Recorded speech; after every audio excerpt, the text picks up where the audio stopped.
Hello friends, I'm Harish Demla from Accurate Fortune Astrology। दोस्तों आज हम स्टार्ट करने जा रहे हैं वृषभ लगन में शुक्र देव की प्लेसमेंट के बारे में।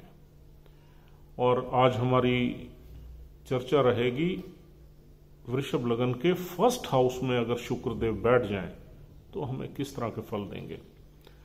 देखिए दोस्तों, शुक्र देव का ही ये चार्ट है और 2 नंबर राशि लगन में है जो कि वृषभ लगन बनाती है इसको, और इसके लॉर्ड शुक्र देव ही हैं। अगर शुक्र देव लगन में ही बैठ गए तो यहां काफी अच्छे फल मिलते हैं, शुभ फल मिलते हैं, क्योंकि लगन का लॉर्ड जब भी लगन में बैठ जाए तो हमें अच्छे ही फल मिलते हैं। और फिर एक यहां पर पंच महापुरुष योग भी बनता है। तो शुक्र देव का लगन में बैठना बहुत अच्छा हो गया, लेकिन यहां पर एक चीज विचारणीय है जो कि आप सबको पता होनी चाहिए, जिसका जिक्र काफी कम लोग करते हैं। वो ये है कि शुक्र देव की दूसरी राशि, यानी कि एक राशि तो 2 राशि है जिसमें वो बैठे हुए हैं, दूसरी राशि उनकी 6 नंबर हाउस में पड़ी हुई है, यानी कि 6ठे भाव में पड़ी हुई है। और वो राशि शुक्र देव की मूल त्रिकोण राशि है। तो शुक्र देव अगर लगन में बैठ जाएंगे तो हमें उस राशि के भी फल मिलेंगे, ये आपको बिल्कुल नहीं भूलना चाहिए। हां, हमें ये धन से संपन्न करेंगे, लेकिन 6ठे घर का प्रभाव भी उसमें जरूर आएगा। अब 6ठे घर का प्रभाव क्या आएगा? 6ठा घर दुष्टाना हाउस है, उसमें सारी चीजें हैं, हैसल्स हैं, ऑब्स्ट्रक्शंस हैं, रोग है, ऋण है, शत्रु हैं, एनिमिटी है, ये सब चीजें हैं, लिटिगेशन है। तो यहां पर उसके कुछ ना कुछ प्रभाव, सारे तो नहीं कह सकते, वो देखना पड़ेगा कि दूसरे भी प्लैनेट्स उस हाउस को कितना सपोर्ट कर रहे हैं, यानी कि मैलिफिक हाउस को, या हमारे अच्छे प्लैनेट्स जो पॉजिटिव प्लैनेट्स हैं वो हमारे लगन को कितना सपोर्ट कर रहे हैं। Depending on the other planets placement हमें ये पता लगेगा कि हमें कौन कौन से 6ठे घर के फल भी यहां मिलेंगे, लेकिन मिलेंगे जरूर। इस चीज का आभास होना बहुत जरूरी है, क्योंकि अब हम एनालाइज कर रहे हैं और बहुत ही क्लोजली एनालाइज कर रहे हैं इस प्लेसमेंट को। लेकिन ये प्लेसमेंट अच्छी है, जब भी लगन लॉर्ड लगन में ही बैठ जाए तो इट इज एन ऑसिपिशियस प्लेसमेंट, ये नहीं भूलना चाहिए। ये हमें अच्छी चीजें ज्यादा देती है। अब देखिए, सबसे पहले शुक्र देव का ये जो लगन है ये एक फिक्स्ड साइन है, अर्थ साइन है। यहां पर इंसान की जो मेंटालिटी है, ब्रेन है, पर्सनैलिटी है, वो उसकी नेचर जो होती है वो मोर और लेस फिक्स्ड होती है, उसके आइडियाज फिक्स्ड होते हैं, ओपिनियंस फिक्स्ड होते हैं। उसको आसानी से आप डेविएट नहीं कर सकते। मतलब उसको कुछ चीजें उसने जो लर्निंग्स में ली हुई हैं अपनी लाइफ से, वो ऑलमोस्ट फिक्स्ड है उसके दिमाग में। भाई हम ये करेंगे तो ये ऐसा होगा, ऐसा करेंगे तो ऐसा होगा, ये वाली चीजें जो हैं it is almost fixed, it is a fix sign. और ये इंसान जो है दिखने में अच्छा हैंडसम होगा, और अगर फीमेल चार्ट में ये पोजीशन बनती है तो ये लेडी काफी ब्यूटीफुल होगी। और शुक्र से हम अपनी सेंसुअल जो है ना फिजिकल बिल्टअप देखते हैं, यानी कि सेंसुअलिटी का भाव भी इसमें आएगा। Sensuality will be very beautiful and attractive in our personality. We can attract anybody, any opposite sex we can attract with our personality. और वीनस से और हम चीजें बहुत कुछ देखते हैं। वीनस से देखते हैं हम अच्छा खाना पीना, यानी खाने पीने के शौकीन होंगे। जिस भी नेटिव का चार्ट हम ये देख रहे हैं, ये इंसान खाने पीने का शौकीन होगा, घूमने फिरने का शौकीन होगा, दिखने में सुंदर होगा, डिप्लोमेटिक होगा, चालाक होगा, और थोड़ा सा सेल्फिश भी होगा, और ये अपनी अपीयरेंस से अपना इन्फ्लुएंस बनाने में तेज होगा। किसी पे भी कोई भी इसको काम कराना हो, उसमें अपीयरेंस, डिप्लोमेसी, क्लेवरनेस, ये सारी चीजें होंगी। पैसे से परिपूर्ण होगा। ऐसे लोग ज्यादातर बिजनेस में जाते हुए हमें नजर आते हैं, लेकिन ये जरूरी नहीं है। ऐसे लोग नौकरी भी करते हैं, लेकिन बिजनेस माइंडेड होते हैं ऐसे लोग। अगर ये बिजनेस करता है या नौकरी करता है तो इसको पैसे से ब्लेसिंग रहेगी। हाँ, इसके जो वेल्थ है उसमें कुछ न कुछ डेट्स का प्रोपोर्शन जरूर होगा, यानी कि कुछ लोन्स वगैरह जरूर होंगे। अब देखिए, ये छठे घर से भाव आ रहा है, क्योंकि शुक्र देव यहां 2 ही राशियों के मालिक हैं, और वो राशि एक छठे घर में पड़ी हुई है, एक लगन में पड़ी हुई है। लगन के फल बहुत अच्छे हैं, छठे घर के फल उसमें मिक्स हो जाएंगे, और ऐसे आदमी को कोई ना कोई छोटी मोटी बीमारी भी रहेगी। वो बीमारी कौन सी रहेगी वो दूसरे प्लैनेट्स भी हमें बताते हैं। और अगर छठा घर डिस्टर्ब हुआ तो फिर लिटिगेशन वगैरह में भी ऐसे लोग इन्वॉल्व रहते हैं। कुछ न कुछ कोर्ट केसेस को भी फेस करना पड़ता है, कुछ डिस्प्यूट्स को भी फेस करना पड़ता है। ऐसे लोगों के एनिमीज भी ज्यादा रहते हैं, उन्हें परेशान भी करते रहते हैं। लेकिन क्योंकि फर्स्ट हाउस में शुक्रदेव खुद बैठे हुए हैं, तो he can handle the interference of enemies और opposition. He can well handle it, क्योंकि मजबूत तरीके से बैठे हुए शुक्रदेव, उनकी अपनी राशि, अपना घर है, तो he will handle the hassles of his opposition. हाँ, ऐसे लोग कंपटीशन में सक्सेसफुल होते हैं। अब देखिए, छठा घर कंपटीशन का भी है, और छठे घर का स्वामी लगन में स्ट्रांगली बैठा हुआ है, तो ऐसे लोगों को कंपटीशन में सक्सेस ज्यादा मिलती है। अगर वो 5 कॉम्पिटिशन्स में बैठे हैं तो 5 में से 3-4 में उन्हें सक्सेस मिलने के योग बनते हैं। और ऐसे लोग मौज मस्ती में खूब रहते हैं, खाने पीने में खूब रहते हैं। अगर इसके साथ कोई मैलिफिक प्लैनेट बैठ जाए, यानी कि राहु जैसा प्लैनेट बैठ जाए, तो ये सेक्स एंड सेंसुअलिटी में जल्दी आ जाते हैं, एडिक्शन में जल्दी आ जाते हैं, मौज मस्ती में जल्दी आ जाते हैं। तो ये मैलिफिक प्लैनेट की प्रेजेंस से ही ये चीजें होती हैं। तो राहु उसमें सबसे जल्दी फल देता है। दूसरा प्लैनेट अगर देखें जो इस दिशा में ले जाता है, वो मंगल है। अगर मंगल शुक्र के साथ बैठ जाए तो इंसान अपनी ट्रैक से भटक जाता है, और उसकी जो संगति है वो अपोजिट सेक्स के साथ ज्यादा रहती है, फ्रेंडशिप ज्यादा रहती है, और भटकाव भी रहता है। तो अगर शुक्रदेव यहां अकेले बैठे हुए हों तो इंसान को काफी ब्लेसिंग्स भी देते हैं, यानी कि ये इंसान फैमिली की केयर करने वाला होता है, फैमिली के साथ जुड़ के काम करने वाला होता है, फैमिली से प्यार करने वाला होता है। इसकी आवाज में मिठास होती है, डिप्लोमेसी होती है, और कुल मिला के ये एक बहुत ही प्लीजिंग पर्सनालिटी को रिप्रेजेंट करता है। देखिए, जो शुक्रदेव है अब हमारी पर्सनालिटी के घर में है, तो ज्यादातर जो चीजें हमें मिलेंगी पर्सनालिटी से रिलेटेड मिलेंगी।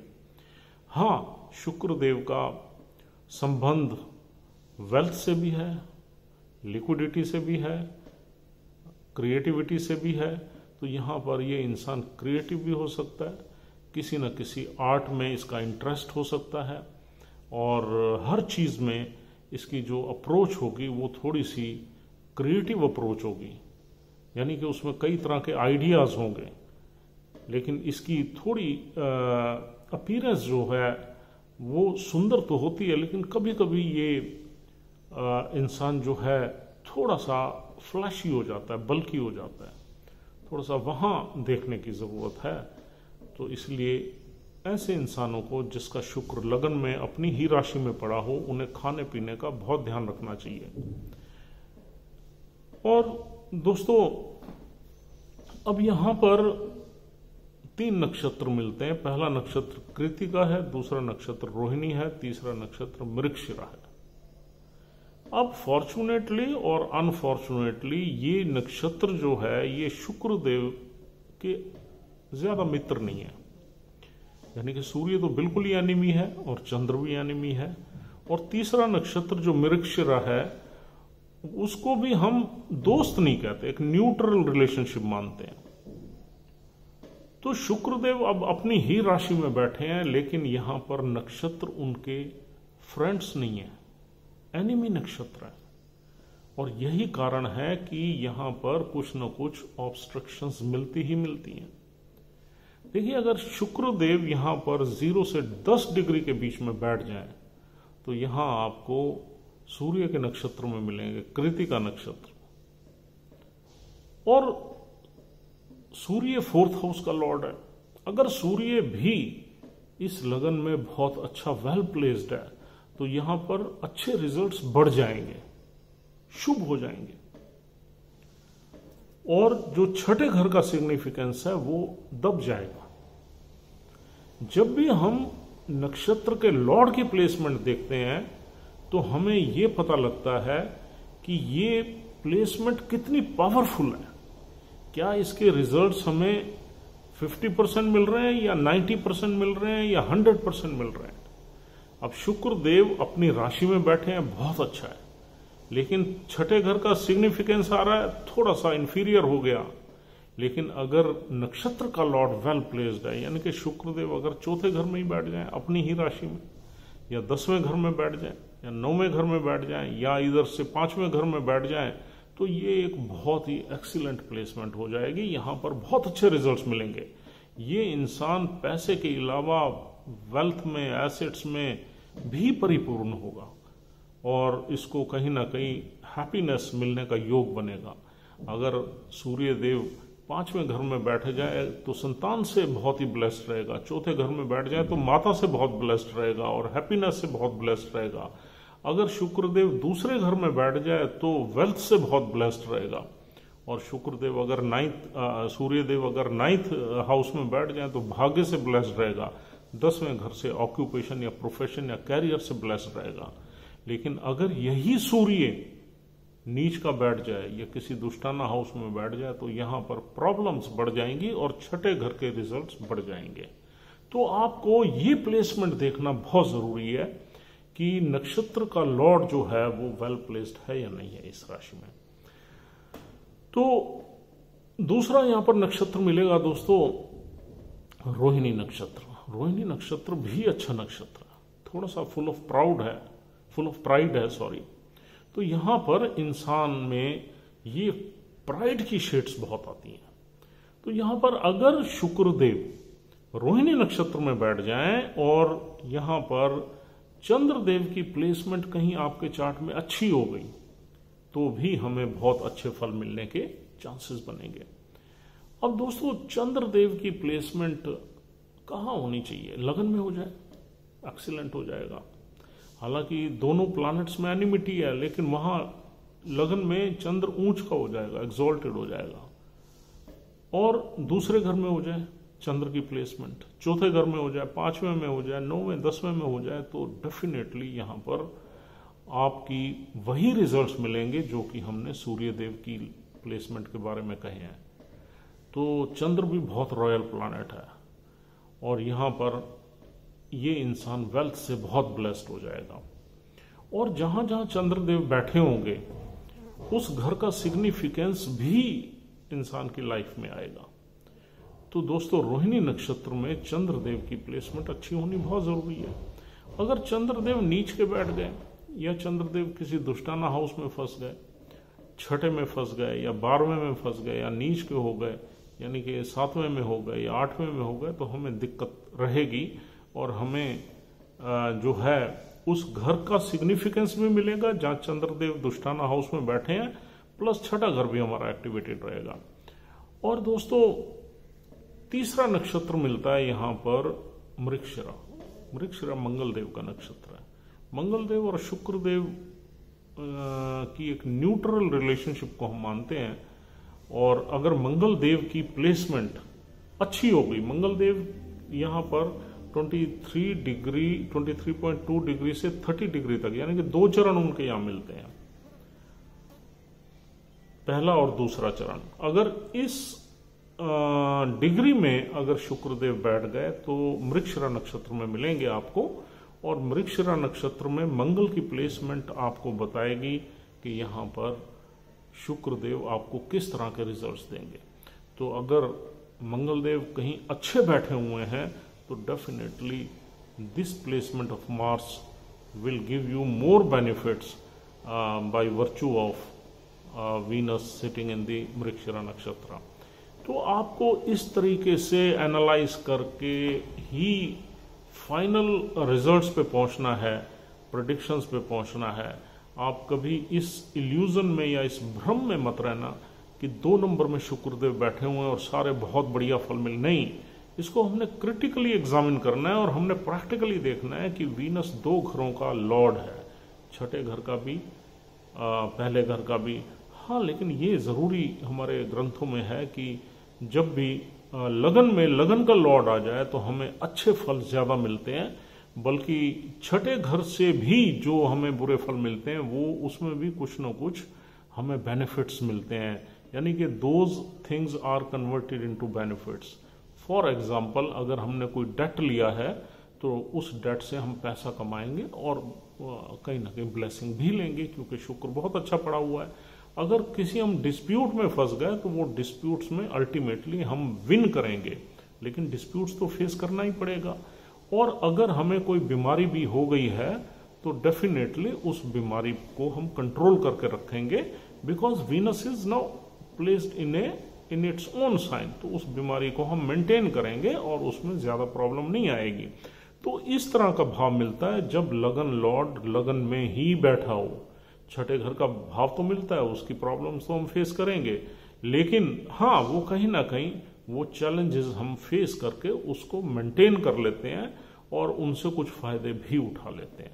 तो दोस्तों, this is all for the day. उम्मीद करता हूं you have understood the significance of both the houses in this placement, and you will definitely experience such things in your life if this is the placement in your horoscope. So thank you very much for watching our video, and we hope that you are liking our videos. If you are really liking our videos, please subscribe our channel on Priority so that we should be motivated to upload more and more useful videos for you, or else we'll see you tomorrow. Have a nice time. Thank you very much once again for watching our video. Thanks a lot.